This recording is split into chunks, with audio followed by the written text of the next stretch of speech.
Hvad fanden laver du, Jeppe, mand? Hold kæft, mand. Så er han retarderet, eller hvad fanden sker der?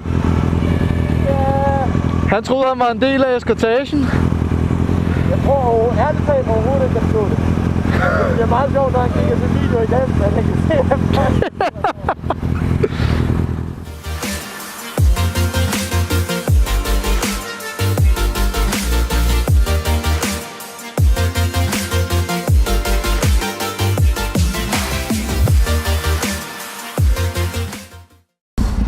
Nå, så er vi lige kommet, og så kører vi igen. Dukmeister. Ej, hvor bliver vi våde i røven nu. Hvad tryk en gang?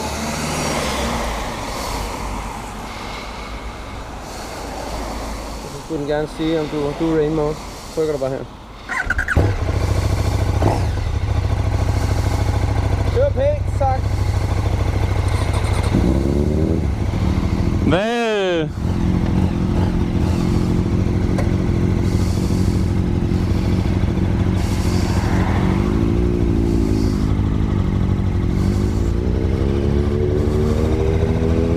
Og kæft, man sidder oprejst, mand.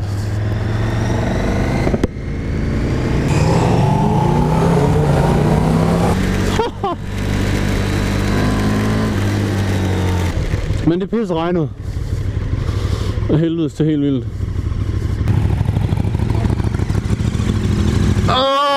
Det render ned ad ryggen på mig, mand. Det er et lortevejr. Ej. Så kan vi køre fra det, eller hvad? Jamen, jeg kan switche min mikrofonport i stedet for.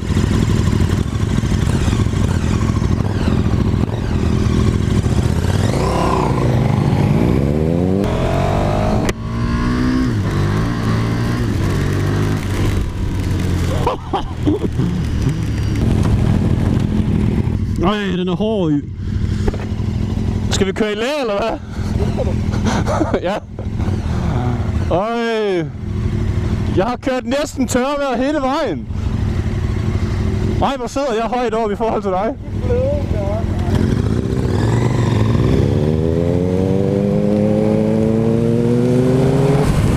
Ej, vandet det render ned ad ryggen på mig, mand.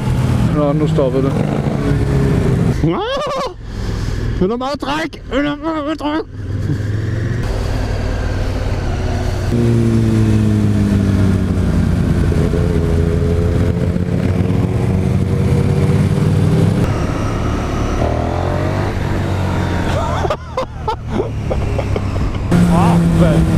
Jo!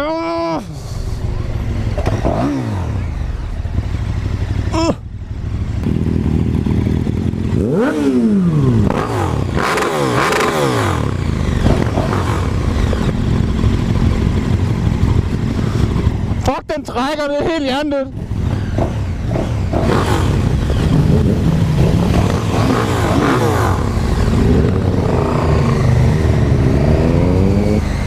Vi kommer til at køre en lille smule kø. Jeg glemmer helt at snakke. Det jeg kører på, det er en KTM Super Duke 1290R. Det er den nye udgave, så der er nøgleløs betjening. Der er elektronisk ratlås. Der er rain mode, der er race mode, og der er det ene og det andet. Og alting det bliver lavet på touch her på skærmen.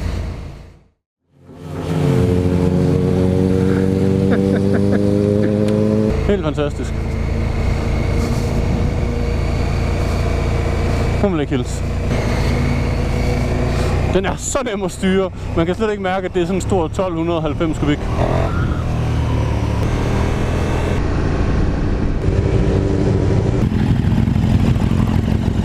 Hey! Okay, godt så. Godt så.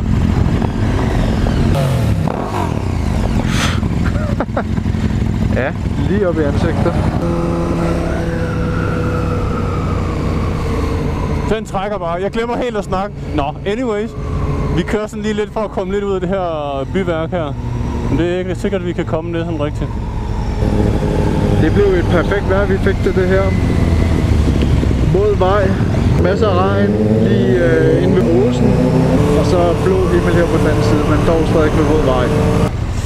Man sidder så højt op. Det føles så åndssvagt. Brian han sidder helt nede på hans MT-07. Og så kan jeg kan næsten nå jorden. Jeg skal sådan helt stå, for jeg kan nå dem. Ja, det er en...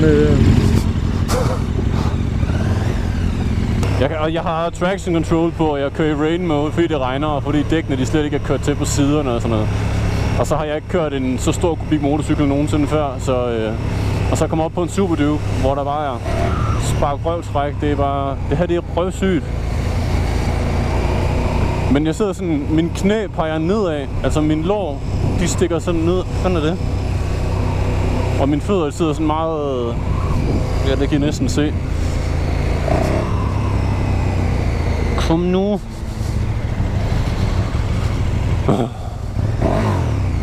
Man kan godt mærke den her træk. Jeg kan også godt mærke, at motoren holder igen, når vi kører rain mode og alt det her.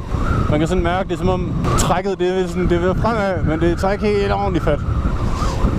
Og alligevel, der er masser, der er meget mere end på min jo. Kører vi i 3. gear, så trækker den bare røv meget. Og vi skal snart dreje eller et eller andet.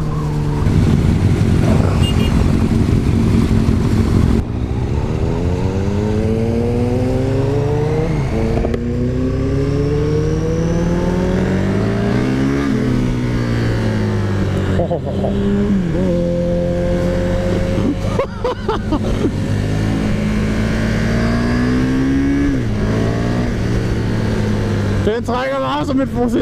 Brian han kører blinker. Hvor kender vi ham? Nå, konstruktive ting at sige. Det her det er jo et bedst af en motorcykel. For det første så sidder man super højt op. Så derfor får man allerede en fornemmelse af, at det er en stor motorcykel, du sidder på, når du kører. Noget helt andet er så, at når man så giver den fuld gas, så er der bare noget spørg. Laver jeg hjulspin? Jeg tænker, at vi er ude og prøve at smække det. Ja. Se, det er et godt råd. Så er han synes, at skydet kan stærkt. Det er rigtig godt. Jeg kan næsten nå jorden.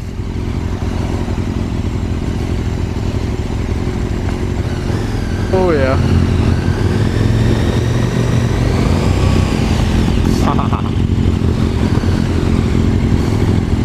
Jeg har slet ikke kigget i spejlene, dem bruger man ikke, fordi når man kører stærkt på sådan her, så overhaler man bare alle, så bare fuck det hele. Muchas gracias, super rejse. Den virker, det vi killer. Hvor er lyden? Hvor er lyden af? Du siger slet ikke noget. Ja. Og kæft, mand. Det er noget standardindstilling, man. Op for satan. Nej. Godt så. Efter det.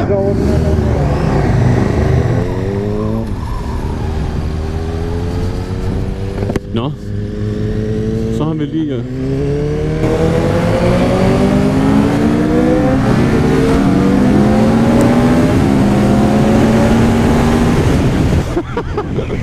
Det var ikke noget mod det her. Vi har eskorte på. Jeg ved ikke om det er ulovligt det her. Hvad fanden laver du, Jeppe, mand? Hold kæft, mand. Så er han retarderet, eller hvad fanden sker der? Ja. Han troede, han var en del af eskortagen. Jeg tror ærligt talt overhovedet ikke, at det. Det er meget sjovt, når han kigger til video i dag, at han kan se ham. Jeg ved ikke, om det er ulovligt det her. Where we might go, we could just run them red lights. We could just run them red lights.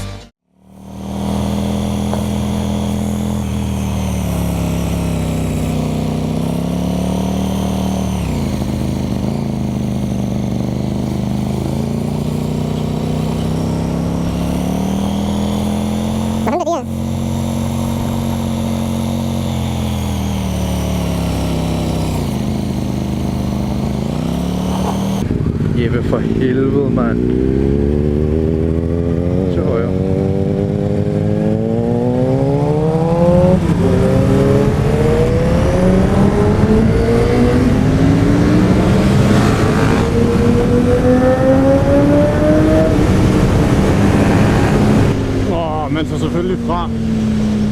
den tager man lige et ordentligt slag af.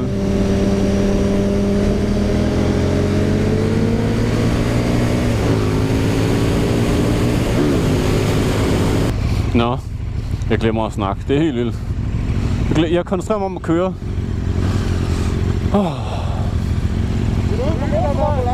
Motorvejen? Ja. Det er stadigvæk tørt jo. Du havde det sjovt, hva'?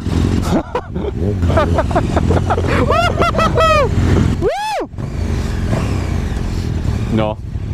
Som om vi ikke lige har prøvet at køre stærkt, så kører vi sgu lige ud på vores motorvej også. Nå, hvis vi ser, hvor folk er henne.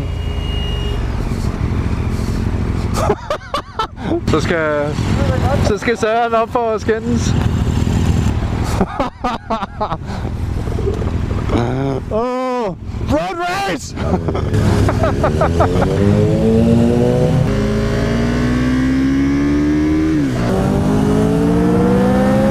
Fuck off! Nej, jeg må se, hvor sort det er derude. Fuck, den lyder godt, den Ninja der. Det er den der, I kan købe på resten. Nu skal jeg nok snakke lidt mere. Den der Ninja, det er en 2006-model, en 636. Og den har fået KTM RC8 røv, custom made, og så har den bellypan udstødning. Og det er derfor, den lyder, som den gør. Det er et fint maskineri. Jeg tror vitterligt, det her det vil være sådan en maskine, når nu jeg prøver med masse forskellige ting, når jeg ikke har nogen erfaring på den her maskine, at jeg så ville kunne komme galt af sted, for den har sat med meget power, den her er du helt åndssvag. Hvad sagde du til hende, Søren?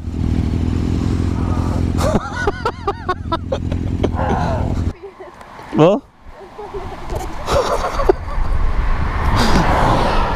Der er sådan en, du skal trykke på hernede. Det der plastik, det skal du trykke på.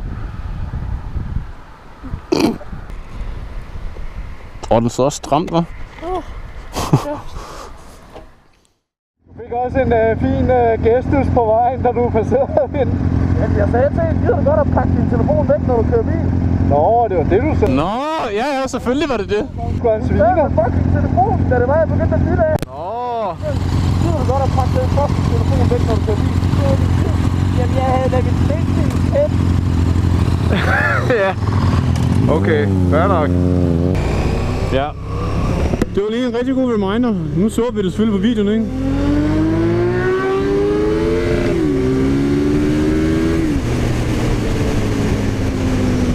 Når man kører bil, så er det bedst at køre bil. Når vi kører motorcykel, det kan godt være, at vi kører lidt stærkt på motorvejen. Der kører man lige ud. Det er ikke nogen undskyldning, jeg ved det godt. Men, prøv at se her. Når man så kører på siden af en bil og så kigger ind, så sidder folk og hører musik og alt muligt. Ikke at vi ikke også kan gøre det her på motorcykel, men det nytter altså ikke noget, at når man kører bil, og man så sidder som messer. Så kører Søren og dytter, og så ser hun slet ingenting. Det duer ikke. Så bliver man nødt til bare at lægge den fra sig og så sige fuck det. Jesus Christ.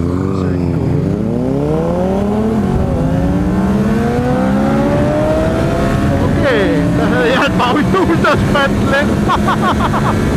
Jesus Christ, mand.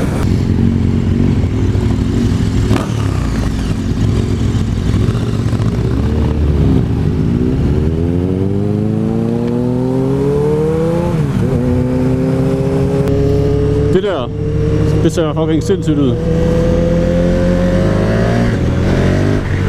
Jeg ved ikke lige, hvad det var, der skete før, men når jeg kører stærkt og kører den op til omdrejningerne med baks her, og så skifter gear hurtigt, så er det som om den bare slipper gearet. Det kan jeg ikke helt forstå. Yeah! Den er fucking fed, man. Og så bremser den som et rundt år. Jeppe approves front brake. Så har vi også crashet en KTM. Det ser ud som om det regner derovre. Jeg tror, vi kender sikkert brakes. Om det der jeg snakker om før med at køre på motorcykler, men man tror man kan komme galt af sted på. Det kan man på den her. Den har så meget power, og det er rimelig kontrolleret bevares. Ja, selvfølgelig. Jeg hader. Se.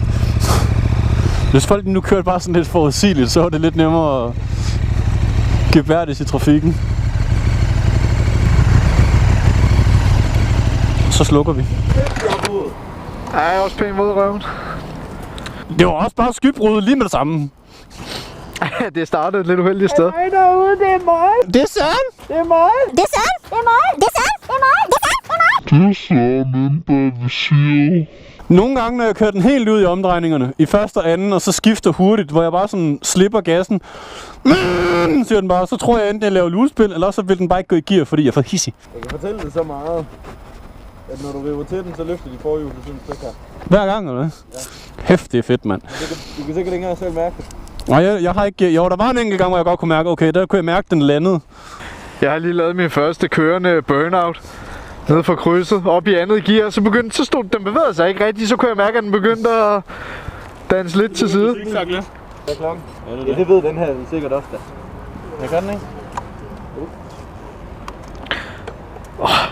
Det er så sindssygt, mand. Hvad er det? Er det dæktryk? Og du kan simpelthen tjekke det on the go. Slap af, mand. 37 minutter passer ikke Hvor lang tid har du den? Jeg har en time endnu.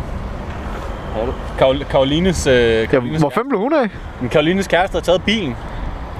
Så hun er først på vej derud, når jeg er færdig. Det var den eneste grund til, at jeg gad at komme. Ja. De to, der er med derude at køre, de kom kun fordi, hun skulle have været. Jeg tror, det er forbi der. Det kommer her lige om lidt. Du kigger op. Ja. Det er vildt, hvordan man bare kan se så ud i den anden ende der. Nå, jeg har nøglen i lommen.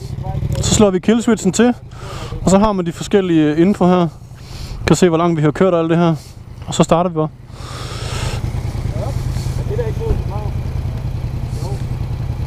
Eller hvad? 12 seconds later. Ja, det er ikke, hvad jeg laver. Nu tror jeg altså, vi kører. Og nu kommer regnen. Igen. Ej, what the fuck? Ej, seriøst? Ah!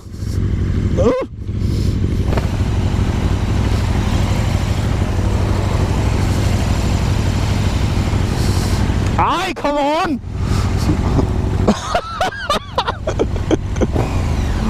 Øj, vi kan holde lidt der.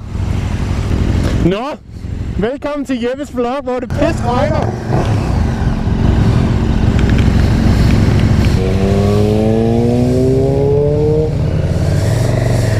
Ja, der må være lidt gode af at køre på motorcykel. Vi bliver fucking gode.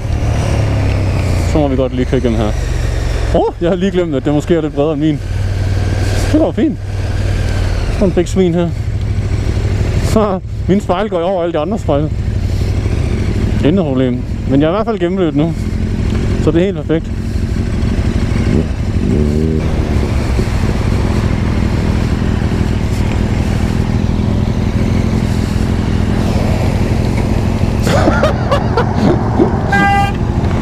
Kom der, grøn.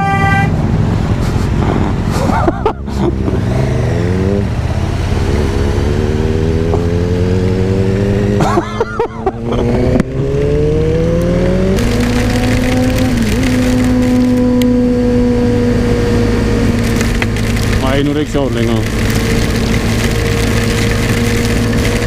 Nej, nu kommer det igennem dragten foran. Ej, skridt os! Ej, jeg vil igennem lidt nu. Fuck, man. Noget pis.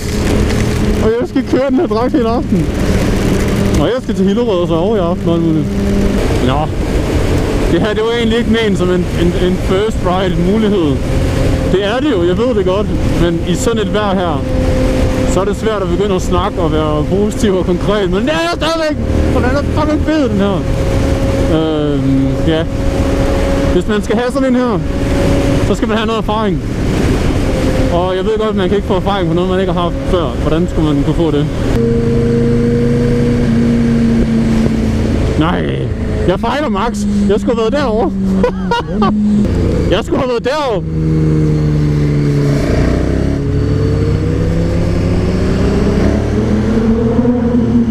Ja.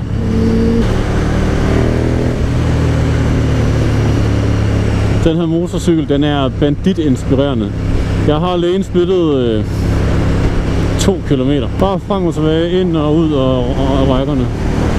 Det var, når man ved, at man har så meget træk med det samme, uanset hvad. Så trækker man bare ind foran folk som en idiot. Men det er fordi, når man bliver gennemblødt på motorcyklen, så må bilerne godt trække lidt i side. Der er ikke nogen lov om det. Bevares. Det er en fed maskine at køre på. Nu har jeg kørt i rain mode som det eneste, og det er jeg sindssygt glad for, at vi fik sat den på. Fordi vi har nærmest ikke lavet andet end at køre i regn. Så nu kan jeg lige holde en pause, og så skal jeg lige have den tilbage. Jeg er mega gennemblødt. Men jeg har en fed tur. På grund af motorcyklen og på grund af al den hjælp, den har, så føler jeg mig tryg i regnen. Selv på min egen kan jeg have udskridning og hjulslip og sådan noget. Den har traction control, den har rain mode. Jeg er ikke helt sikker på, hvad rain mode gør.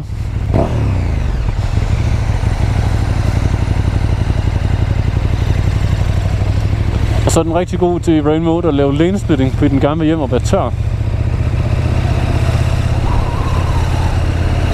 Som I kan se, så gør den det ganske udmærket.